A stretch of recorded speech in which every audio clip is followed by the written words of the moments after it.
Hello viewers, welcome back to JKB Ministries YouTube channel. Before going to today's video, make sure that you have subscribed our channel and press the bell button so that you won't miss any videos in our channel. Thank you. அன்பான தேவ பிள்ளைகளே, மகிமையான இயேசு கிறிஸ்துவின் ராஜரீக பெசலையில் திருச்சபை வழங்கும் விடுதலையின் நேரம் இதோ உங்களுக்காக. பிரியமான தேவனுடைய பிள்ளைகளே, ஆண்டவராகிய இயேசு கிறிஸ்துவின் ஈடு இணையில்லாத ஒப்பற்ற திருநாமத்திலே உங்களை நான் வாழ்த்துகிறேன். ஒரு 5 நிமிடம் தேவ வார்த்தையை கேட்டாலும், 1 நிமிடம் தேவனுடைய வார்த்தை கேட்டாலும், அரை மணி நேரம் தேவனுடைய வார்த்தையை கேட்டாலும் நமக்குள்ளாக அது நிலை கொண்டு அதன்படியாக நாம் நடக்கும்போது தேவரீருடைய நம்ம பிள்ளைகளா மாறுறோம். என் வார்த்தையை கேட்டு அதன்படி நடக்கிறவன் எவனோ அவன் இந்த பூமிக்குரியவன் அல்ல, தேவாதி தேவனுக்குள்ளாக இருக்கிறவன். அவன் பரலோக ராஜ்யத்துக்குரியவன். அவன் அழிவில்லாதவன், அவன் உறுதியானவன், அவன் மகத்துவமானவன். அவன் நினைத்தால் அது நடக்கும். ஆமென். பிரியமானவர்களே, வேதவசனம் என்ன சொல்லுகிறது தெரியுமா? கர்த்தருடைய வேதத்தில் பிரியமாய் இருந்து என்று சொல்லி ஆரம்பித்து கடைசியில என்ன சொல்லப்படுகிறது? அவன் செய்வதெல்லாம் வாய்க்கும். பாத்தீங்களா? வேதத்திலே பிரியமாய் இருக்கும் போது, தேவனுடைய வார்த்தையை அதிகமாய் தாகத்தோடு கேட்கும் போது கட்டாயம் இவ்விதமாக நம்ம நினைச்சது நடக்கும். இது உண்மை, இது உண்மை. ஆகவே இந்த நல்ல அருமையான வேளையில தேவனும் ஆட்டுக்குட்டியானவருமாய் இருக்கிற சிங்காசனத்தில் இருந்து வார்த்தை நமக்கு வரும்போது, செய்தியின் தலைப்பாக பார்க்கும்போது நம்மை நிமிர வைக்கிற அற்புதம் என்கிறதான ஒரு மகத்தான செய்தியை இதுவரைக்கும் கேட்டிராத தேவ செய்தியாய் உன்னதமானவர் உன்னதத்தில் இருந்து நமக்கு கொடுக்க இருக்கிறார். இதற்காக நான் தேவனை ஸ்தோத்தரிக்கிறேன். பிரியமான தேவனுடைய பிள்ளைகளே, இந்த நாட்களிலே நாம் தேவ செய்தியை கேட்க வந்திருக்கிறோம். ஆகவே நாம் சிந்தித்து பார்ப்போம் என்று சொன்னால், ஆண்டவர் பெரியவர், உன்னதமானவர், அதிசயம் செய்கிறவர். ஆகவே அவர் அதிசயம் செய்கிறபடியினாலே அந்த அதிசயத்தையும் அவர் எனக்கு அற்புதம் செய்ய வேண்டும் என்கிறதான விசுவாசத்தோடு கூட ஒவ்வொருவரும் இந்த பூமியில் இருக்கிற ஒவ்வொருவரும் நாடினார்கள். ஆதி முதல் கொண்டு தேவன் அற்புத தேவன், அதிசயமானவர் என்று சொல்லப்பட்டிருக்கிறது. அவருடைய அதிசயங்கள் எல்லாம் பார்க்கும்போது நம்முடைய தலைமுடியை எண்ண முடியுமா? அப்படி போன்றது. வானத்து நட்சத்திரங்களை எண்ண முடியுமா? அப்படி போன்றது. வானத்துக்கும் பூமிக்கும் எவ்வளவு தூரம் இருக்கிறதோ அப்படி போன்றது அவருடைய அற்புதம், அதிசயம். அவருடைய அதிசயத்தை முழுமையாக கண்டவன் யார்? யாரும் இருக்க முடியாது. பயங்கரமான அற்புதம், அதிர வைக்கிற அற்புதம், மெய் சிலுக்கிற அற்புதம். பிரியமானவர்களே, ஆகவே அற்புத அதிசயங்களின் வாயிலாக தேவனை பின்பற்றுகிறவர்கள் அநேக பேர். இது ஆதி முதல் கொண்டு நடந்த காரியம் என்று சொல்லி பார்க்கிறோம். ஆகவே அற்புதத்திற்காகவே தேவனை பின்பற்றினார்கள் என்று சொல்லப்படுகிறது. ஆகவேதான் தேவன் எப்படிப்பட்ட அற்புதம் செய்கிறவர் தெரியுமா? இயற்கையவே தலைகீழாக மாற்றுவார். ஆண்டவர் இயற்கைக்கு ஒவ்வொரு பிரமாணத்தை கொடுத்திருக்கிறார். ஆனால் தேவன் அற்புதம் செய்யும் போது இயற்கையே பயப்படும், இயற்கையே மாறிவிடுமா. பாத்தீங்களா? அப்படிப்பட்ட அற்புதமா. யாத்திராகம புஸ்தகம் 15வது அதிகாரம் 11வது வசனத்தை வாசித்து பாருங்கள். தேவன் பயங்கரமான அற்புதத்தை செய்கிறவர். கர்த்தாவே, தேவர்களில் உமக்கு ஒப்பானவர் யார்? பரிசுத்தத்தில் மகத்துவம் உள்ளவரும், துதிகளில் பயப்படத்தக்கவரும், அற்புதங்களை செய்கிறவருமாகிய உமக்கு ஒப்பானவர் யார்? அற்புதம் செய்கிற தேவன் உன்னதமான தேவன் தான். அவருக்கு ஒப்பானவர் யார்? யார் இருக்கிறார்? யாருமே இல்லை. ஆகவே தேவனுடைய அற்புதத்திற்காய் நாம் ஏங்கி நிற்கிறோமா? ஒரே கூட இருப்போம். கர்த்தர் பெரிய காரியங்களை செய்ய அவர் வல்லமை மிக்க தேவன். செங்கடலை இரண்டாக பிளந்தவர், எரிகோவை தகர்த்து போட்டவர் என்று சொல்லி பார்க்கிறோம். இந்த நாட்களிலும் கூட அவருடைய அற்புதங்களை பார்க்கும்போது அந்த அற்புதம் எப்படிப்பட்ட அற்புதம் என்று இன்னுமாய் சொல்லப்படுகிறது. வாசித்து பாருங்கள். அற்புதங்கள் பயங்கரமானதாம். ஆகவேதான் யோசுவாவின் புஸ்தகத்திலே அவருடைய காலத்திலே ஆண்டவர் சொல்லுகிறார், அற்புதங்களை செய்ய வல்லவர் என்று சொல்லி யோசுவா சொல்லுகிறார். எப்படி சொல்லுகிறார் பாருங்க. யோசுவாவின் புஸ்தகம் 3வது அதிகாரம் 5வது வசனம்.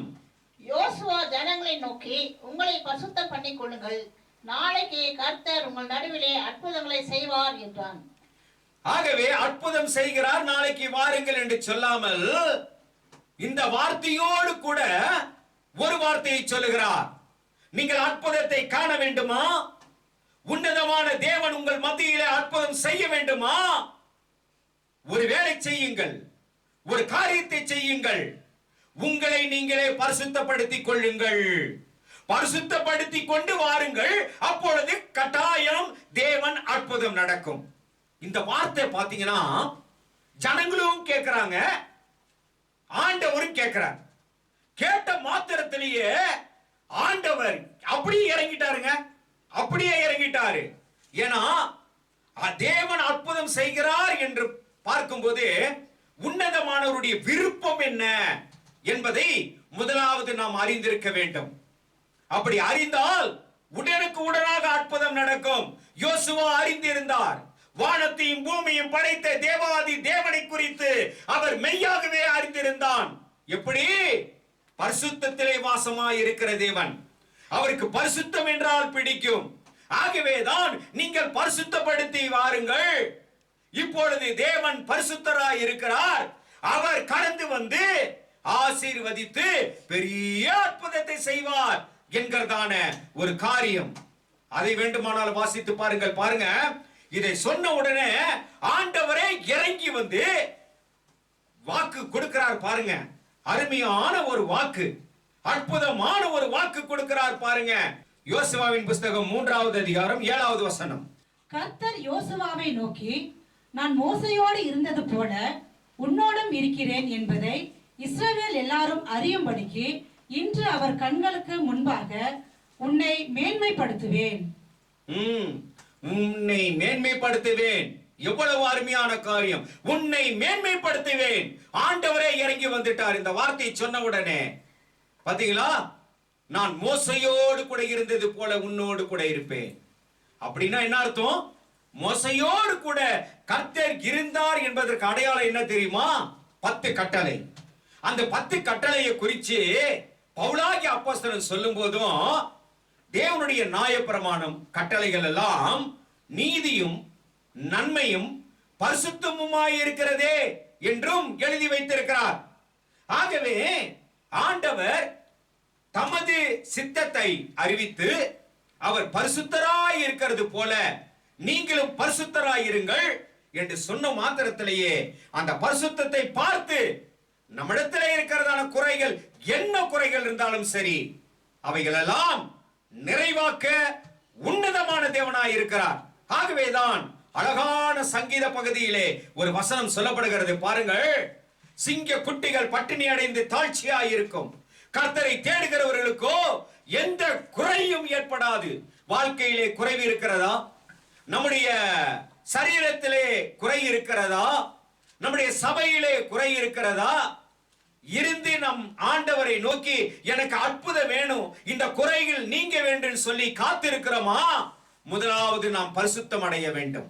நம்முடைய சிந்தை மனம் மாற வேண்டும். நம் மனமாறி தேவனுக்குள்ளாக நம்முடைய ஆவி, ஆத்மா, சரீரம் முழுவதுமாக ஒப்பு கொடுக்கும் போது உன்னதமானவர் இறங்கி வந்து அற்புதங்களை செய்வார், அதிசயங்களை செய்வார். ஒரு சில சமயங்களிலே நாம் சொல்றோம், ஆண்டவருடைய ஆலயத்துக்கு நான் வரேன், போறேன், கையில பைபிள் எடுக்கிறேன், அனுதினமும் வாசிக்கிறேன், என் வாழ்க்கையில ஒண்ணு நடக்க மாட்டேங்குது. என்ன காரணம் தெரியுமா? நம்ப மாறணும். நம்மள்ட்ட இருக்கிறத அசுத்தமான காரியங்களை வெளியேற்றணும். நம்ம புத்தியை மாத்தணும். அப்படி மாத்தினா உடனே அதை பார்த்து இஸ்ரவேல் ஜனங்கள் மத்தியிலே ஆண்டவர் பெரிய அற்புதங்களை செய்ய அவர் கடந்து வந்தது போல நம்முடைய வாழ்க்கையிலும் கட்டாயம் அற்புதம் நடக்கும். நிச்சயமாகவே முடிவு உண்டு. உன் நம்பிக்கை வீண் போகாது. நீ விசுவசித்தால் தேவனுடைய மகிமையை காண்பாய். விசுவசிக்கிறவனுக்கு எல்லாம் கைகூடுமாம், எல்லாம் கைகூடும் என்று சொல்லப்பட்டிருக்கிறது. இப்படியான ஒரு சூழ்நிலையில இயேசு கிறிஸ்து இந்த பூமியிலே வந்து அவர் ஜெப ஆலயத்திலே ஒரு முறை பிரசங்கம் செய்து கொண்டிருக்கிறார். அந்த பிரசங்கம் செய்து கொண்டிருக்கிறதான அந்த தருணத்திலே பயங்கரமான பாடுகள் கொண்ட ஒரு ஸ்திரீயானவள், இன்னுமாய் சொல்லப்போனால் 1 வருடம் 2 வருடம் 3 வருடம் அல்ல, 18 வருட காலமாய் பொல்லாத ஆவியினாலே பாதிக்கப்பட்டு அவனுடைய இடுப்பே வராதபடிக்கு இந்த பொல்லாத ஆவி அவளை குனிய வைத்து இருந்தது. வாசித்து பாருங்கள். பயங்கரமான பாடுகள் கொண்ட ஸ்திரீ. லூக்கா 13வது அதிகாரம் 10 11 வரைக்கும். ஒரு ஓய்வு நாளில் அவர் ஜெப ஆலயத்தில் போதகம் பண்ணி கொண்டிருந்தார். அப்பொழுது 18 வருஷமாய் பலவீனப்படுத்தும் ஆவியை கொண்ட ஒரு ஸ்திரீ அங்கே இருந்தாள். அவள் எவ்வளவும் நிமிரக்கூடாத கூனியாய் இருந்தாள். பாருங்கள், ஒரு சில சமயத்துல நம்ம ஒரு விண்ணப்பத்தை ஏறெடுப்போம். எழுதி எனக்கு இந்த தேவை வேணும்னு சொல்லி ஆலயத்தினுடைய விண்ணப்ப பாக்ஸ்ல நம்ம போடுவோம். பாஸ்டர்கிட்ட போய் ஃபாதர்கிட்ட போய் எனக்கு இந்த மாதிரி குறை இருக்கு, என்னை ஆசீர்வதிங்க சொல்லி தலையை கொடுப்போம் இல்லைங்களா? முழங்கால் படியிட்டு உபவாசித்து ஜெபிப்போம். அப்போ நான் ஜெபித்தது நிறைவேறிச்சு அப்படின்னா சந்தோஷம். நிறைவேறலனா என்ன? நம்முடைய விசுவாசம் கொஞ்சம் கொஞ்சமா கம்மியாயிட்டே வரும். கம்மியாயிட்டு வந்த உடனே ஆலயத்துல முதல் பெஞ்சில உட்கார்றவன் எனக்கு ஒண்ணுமே நடக்கலையேன்னு சொல்லி ஒன்னே வெளியே போயிடுவான், இல்ல வேற சபைக்கு போய் சேர்ந்துருவான், இல்ல சபையை விட்டு காணாம போயிடுவான். இந்த சமயத்துல இந்த பார்ட்ல பாத்தீங்கன்னா 1 வருஷம் 2 வருஷம் இல்லைங்க, 18 வருட காலமாய் பொல்லாத ஆவி அவளை வேதனைப்படுத்தி குனிய வச்சிருக்குன்னா நிமிரவே முடியல. வானத்தையும் பார்க்க முடியல, பூமியவே பார்த்து போயிருக்கிறதான சூழ்நிலை. எப்படி ஒரு வேதனை நினைச்சு பாத்தீங்களா? அப்போ அந்த 18 வருட காலமாய் இவள் எப்படி அந்த ஆலயத்தில் விடாதபடிக்கு அவர் வந்து கொண்டே இருந்தாலும், ஆகவே வந்து கொண்டே இருந்து இருந்து இருந்து இருந்து என்ன செஞ்சாலும் பலவிதமான பாடுகளை பார்க்காம தேவனை நோக்கி ஆலயத்தை நோக்கி எத்தனை வருஷம்? 1 வருஷம் 2 வருஷம் இல்லைங்க, 18 வருஷம். 18 வருஷம். ஒரு வாரம் அற்புதம் நடக்கலனா, ஒரு மாசம் அற்புதம் நடக்கலனா, அல்லது ஒரு வருஷமே இருக்கட்டும் அற்புதம் நடக்கலனா என்னடா அது? ரொம்ப சோர்வு இல்லைங்களா? நம்முடைய விசுவாசம் அப்படியே கம்மியாயிட்டே வரும். ஆனா இங்கே அருமையான ஒரு பாத்திரம் பாருங்க. அவளை பார்த்து 18 வருஷ காலமா இவ இருக்கிறாளேன்னு சொல்லி ஆண்டவர் அறிந்து என்ன செய்யறாரு தெரியுமா? ஒன்னும் பேசல. நீ சுகமாக விரும்புகிறாயான்னு கேட்கல. அவள் இடத்துல உனக்கு என்ன தேவை வேணும் அப்படின்னு கேட்கல, ஒன்னு கேட்கல. அவளுடைய வருத்தத்தை தேவன் அறிந்தார், அவளுடைய கஷ்டங்களை தேவன் புரிந்து வைத்திருந்தார். உடனுக்கு உடனே அவள் கேளாமலேயே உன்னதமான தேவன் அவளுக்கு அற்புதங்களை செய்ய தேவாதி தேவன் வல்லமை மிக்கவராயிருந்தாராம். அற்புதம் கடந்து வந்தது. பொல்லாத ஆவி அவளை விட்டு வெளியேறினது. அவள் நிமிர்ந்து நின்றார். வேதம் வாசித்து பாருங்கள். லூக்கா 13வது அதிகாரம் 12 13 முடியதான வேத வசனம். இயேசு அவளை கண்டு தம்மிடத்தில் அழைத்து, ஸ்திரீயே, உன் பலவீனத்தினின்று விடுதலையாக்கப்பட்டாய் என்று சொல்லி அவள் மேல் தமது கைகளை வைத்தார். உடனே அவள் நிமிர்ந்து தேவனை மகிமைப்படுத்தினாள். அவள் மேல் தம்முடைய கைகளை வைத்தாள். ஆனால் இவளுக்கு உடம்புலதான் வேதனை, ஆனா உள்ளம் இதயம் அவள் பரிசுத்தமாக்கி கொண்டு எந்த நோக்கத்தோடு கூட ஜெப ஆலயத்துக்குள்ளாக வந்தால் தெரியுமா? இவ்விதமாக, ஆண்டவரே, உம்முடைய நீதிகளை நான் கற்றுக்கொள்ளணும், உம்முடைய நியாயங்களை நான் புரிந்து கொள்ள வேண்டும், நான் அதிகமாய் உம்முடைய வேதத்திலே தேர வேண்டும் ஆண்டவரே அப்படின்னு சொல்லி அந்த பாடுகளை பாராதபடிக்கு தம்மை தாமே பரிசுத்தமாக்கி கொண்டே வந்தாள். அவளுடைய இதயம் பரிசுத்தமான இதயமாய் இருந்தது. அவனுடைய நினைவுகள் எல்லாம் தேவனுக்கு அடுத்ததாய் இருந்தது. யாருக்கும் தீங்கு நினைக்கல, எல்லாரையும் சபிக்கல, பொறுமையோடு கூட காத்திருந்தாள். பொறுமைங்க, பொறுமை எங்கெங்க இருக்கு? நம்மள்ட்ட இருக்கா? ஆனாதான் அற்புதம் நடக்கிறது இல்ல. பொறுமையோடு கூட விசுவாசம் இருக்கா? கம்மியாயிட்டே வருது. அந்த பொறுமைன்றது என்ன தெரியுமா? வேதம் வாசித்து பாருங்கள். கலாத்தியரின் புஸ்தகத்துல ஆண்டவர் 9 விதமான கனிகளை கொடுக்கிறார். அந்த கனிகளிலே ஒரு கனி நீடிய பொறுமையா. பாத்தீங்களா? நீடிய பொறுமை. வாசித்து பாருங்கள். கலாத்தியர் 5:22 இருக்கிறது. வாசித்து பாருங்கள். ஆவியின் கனியோ அன்பு, சந்தோஷம், சமாதானம், நீடிய பொறுமை, தயவு, நற்குணம், விசுவாசம், சாந்தம், இச்சடக்கம். இப்படிப்பட்டவர்களுக்கு விரோதமான பிரமாணம் ஒன்றுமில்லை. ஆகவே இவள் இப்படிப்பட்ட கனிகளை உள்வாங்கினபடியினாலே அந்த ஓய்வு நாளிலே உன்னதமானவர் அற்புதங்களை செய்ய அவர் கடந்து வருகிறவராய் வந்தார். உடனே இதை பார்த்த உடனே ஜெப ஆலய தலைவர்கள் எல்லாம் என்ன செஞ்சாங்களாம்? கோபம் அடைந்தார்கள். இவர் ஏன் சட்டத்தை மீறுகிறார்? ஓய்வு நாளிலே இவ்விதமாக செய்கிறதான காரியம் என்ன என்று சாடினார்கள். வாசித்து பாருங்கள். லூக்கா 13வது அதிகாரம் 14 16 வரைக்கும். இயேசு ஓய்வு நாளிலே சொஸ்தமாக்கினபடியால் ஜெப ஆலய தலைவன் கோபமடைந்து ஜனங்களை நோக்கி, வேலை செய்கிறதற்கு 6 நாள் உண்டே, அந்த நாட்களிலே நீங்கள் வந்து சொஸ்தமாக்கி கொள்ளுங்கள், ஓய்வு நாளிலே அப்படி செய்யலாகாது என்றான். கர்த்தர் அவனுக்கு பிரதியுத்தரமாக, மாயக்காரனே, உங்களில் எவனும் ஓய்வு நாளில் தன் எருதையாவது தன் கழுதையாவது தொழுவத்திலிருந்து அவிழ்த்து கொண்டு போய் அதற்கு தண்ணீர் காட்டுகிறது இல்லையா? இதோ சாத்தான் 18 வருஷமாய் கட்டியிருந்த ஆபிரகாமின் குமார்த்தி ஆகிய இவளை ஓய்வு நாளில் இந்த கட்டிலிருந்து அவிழ்த்து விட வேண்டியதில்லையா என்றார். போதும். பாத்தீங்களா எவ்வளவு மேன்மையான ஒரு காரியம். ஆகவே ஜெப ஆலய தலைவனை தாண்டி ஆண்டவருடைய அற்புதம் கடந்து வந்தது. ஆகவே நிமிர வைத்தது. அந்த அற்புதம் அவளுக்கு மாத்திரமல்ல, இன்றைக்கு நமக்கும் கடந்து வர போகிறது. ஆகவேதான் நம்மை நிமிர வைக்கும் அற்புதம்.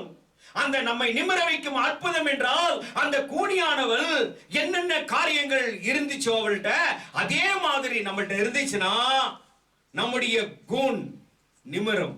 எங்க இருக்கிறது? ஒருவேளை இடுப்பெல்லாம் நல்லா வந்திருக்கலாம், நல்லா நிமிர்ந்து நிக்கலாம், நல்லா நிமிர்ந்து நின்று கைகளை உயர்த்தி வர்ஷிப் பண்ணலாம். ஆனா நம்முடைய ஆன்மீக மனிதன் கூனியாக இருக்கிறான். பாத்தீங்களா? கூனி குறுகி இருக்கிறான். ஆகவே அந்த கூனி குறுகி இருக்கிறதான நம்முடைய ஆன்மாவை நிமிர வைக்க வேண்டும். நம்முடைய ஆன்மா எதை பார்க்கிறது? நம்முடைய ஆன்மா எதை பார்க்கிறது? பூமியவே பார்த்து கொண்டிருக்கிறது. அதை நிமிர வைக்கணுங்க. இதோ என் கண்களை ஏறெடுக்கிறேன், வானத்தையும் பூமியும் படைத்த தேவாதி தேவனிடத்திலிருந்து எனக்கு ஒத்தாசை வரும் என்று சொல்லி சங்கீதக்காரன் வானத்தை பார்த்து, அவன் தேவனை பார்த்து அவன் கேட்டான். ஆகவேதான் சங்கீதம் 121:1 சொல்லப்படுகிறது. என்ன தெரியுங்களா? என் கண்களை தேவனிடத்திலே நான் ஏறெடுக்கிறேன். வாசித்து பாருங்கள். ரொம்ப அருமையான வசனம். இங்கிலீஷ்ல ஆங்கிலத்துல வாசித்தா நல்லா இருக்கும். வாசிமா பார்க்கலாம். சங்கீதம் 121:1. I look to the mountains, where will my help come from? நான் பார்க்கிறேன், இதோ பர்வதத்தை நோக்கி பார்க்கிறேன், என் கண்களை ஏறெடுத்து பார்க்கிறேன், எனக்கு ஒத்தாசை வரும். அது எப்படிப்பட்ட ஒத்தாசை தெரியுமா? நம்மை நிமிர வைக்கிற ஒத்தாசை. நம்மை நிமிர வைக்கிற ஒத்தாசை. நம்முடைய கண்களை தேவனுக்கு பக்கமாய் நேராக சாய்க்கிற ஒத்தாசை நம்முடைய ஆன்மாவிலே வந்து ஆசீர்வதிக்கும். ஆகவே 3 காரியங்கள் இந்த இதோ இடுப்பு வராத இந்த ஸ்திரீ அவள் மேலே ஆவி அமர்ந்திருந்தது இடுப்புல. ஆகவேதான் அதை பார்க்காதபடிக்கு, அந்த பாடுகளை பார்க்காதபடிக்கு, அந்த வேதனையை பார்க்காதபடிக்கு பொறுமையோடு கூட இன்ச் பை இன்ச்சா அவ என்ன செஞ்சா தெரியுமா? ஆண்டவருடைய ஓய்வுனால மீறாதபடிக்கு தொடர்ந்து வந்து கொண்டே இருந்தா. எல்லாம் பிரசன்ட் பிரசன்ட் பிரசன்ட். ஒருவேளை இவர் வந்திருக்கிற நேரத்துல இவள் வரவில்லை என்றால் அற்புதம் நடந்திருக்காது. ஆகவே ஒவ்வொரு நாளும் இடைவிடாதபடிக்கு என்ன ஆலயத்தில் நிகழ்ச்சி இருக்கிறதோ, என்ன ஆராதனை இருக்கிறதோ விடாம வருவான். அதனாலதான் அற்புதம் கிடைச்சிங்க. அற்புதம் கிடைச்சி. எந்த டைம்ல ஆண்டவர் வருவார், எப்படி போதனை பண்ணுவார் தெரியவே தெரியாது. அந்த சமயத்துல டக்குன்னு வந்தா. ஏன்னா தொடர்ச்சியா ஆலயத்துக்கு வருகிற பழக்கம் நமக்கு வேணும். ஒன்று. இரண்டாவது காரியம், வார்த்தையை கேட்க வேண்டும் என்கிறதான தாகம். இரண்டாவது என்ன?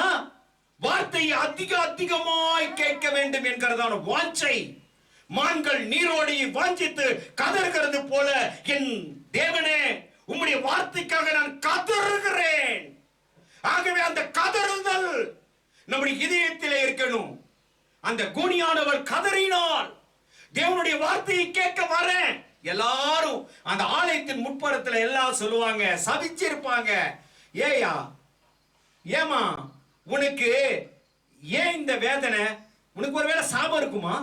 உன் இடுப்புல சாபம் வந்து அமர்ந்திருக்கு சொல்லியிருக்கலாம். ஏன்னா இஸ்ரவேல் ஜனங்கள் பயங்கர பொல்லாப்பு. அவங்களெல்லாம் என்னன்னா, கர்த்தர் ஆசீர்வதிச்சா ஒன்னு ராஜாவா இருக்கணும், ஐஸ்வர்யவானா இருக்கணும், ஆச்சுங்களா, மற்றவங்களுக்கு கொடுக்கிறவனா இருக்கணும், தசம பாகத்தை எல்லாம் கொண்டு வந்து கொடுப்பான். அவ்வளோ ஆசீர்வாதம். எனக்கு பாரு இவ்வளவு ஆசீர்வாதத்தை கொடுத்திருக்கார், நான் பார் தசம பாகத்தை அதிகமா தரேன்னு சொல்லி அவங்க எல்லாம் பெருமிதம் படுத்துவாங்க, பெருமை கொள்வார்கள்.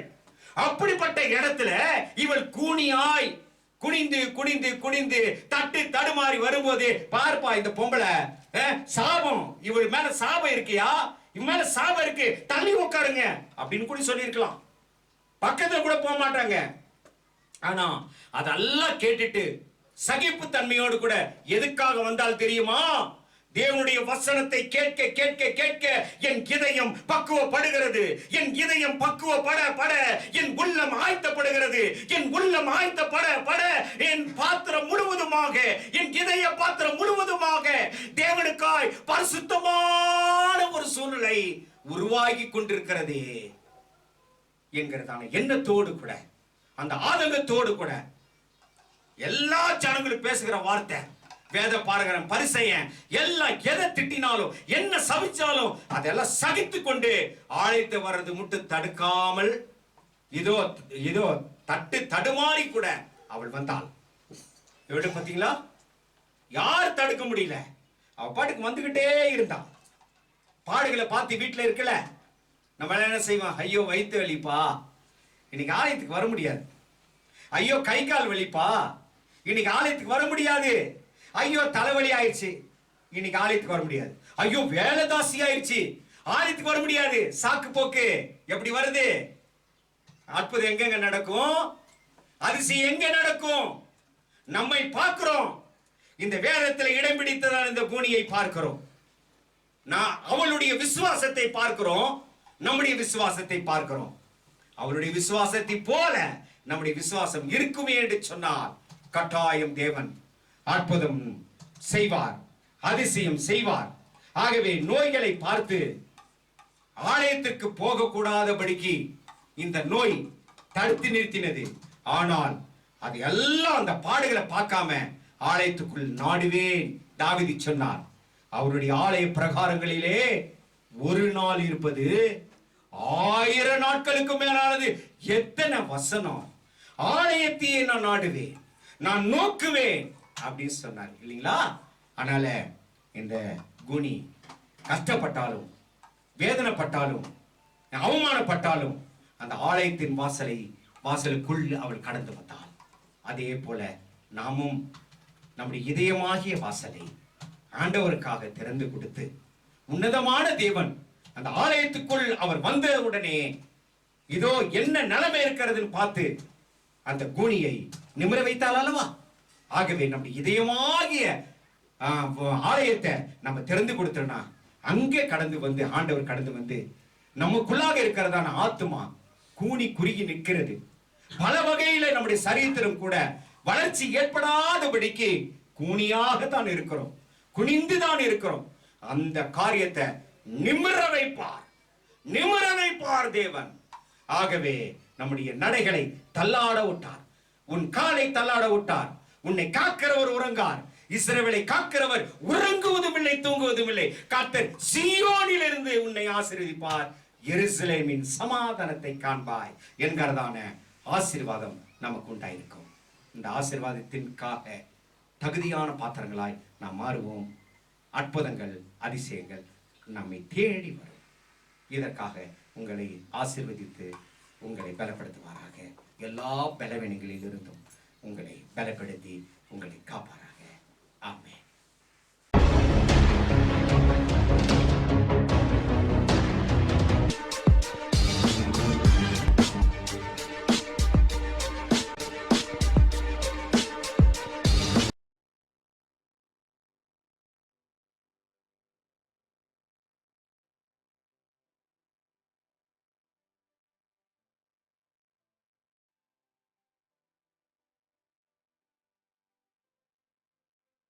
பிரியமான தேவ பிள்ளைகளே, இப்பொழுது கேட்டதான விடுதலையின் நற்செய்தி உங்களுக்கு அதிக பிரயோஜனமாக இருந்தது என விசுவாசிக்கிறோம். இந்த தேவ ஊழியம் அநேக நெருக்கங்களின் மத்தியில் நடந்து கொண்டிருப்பதால் இந்த டிவி ஊழியத்தை ஜெபத்தாலும் உங்கள் கையின் பிரயாசத்தாலும் தாங்கி தேவ ஆசீர்வாதம் பெறுங்கள். உங்கள் ஜெப தேவைக்கு தொடர்பு கொள்ள வேண்டிய முகவரி: மகிமையான இயேசு கிறிஸ்துவின் ராஜரீக ஊழியம், ரெவரண்ட் கேபார் ராஜ், எல்என் காட்டேஜ், ஆஸ்பத்திரி ரோட், உதகை. கைபேசி எண் 9435234477 மற்றும் 78717177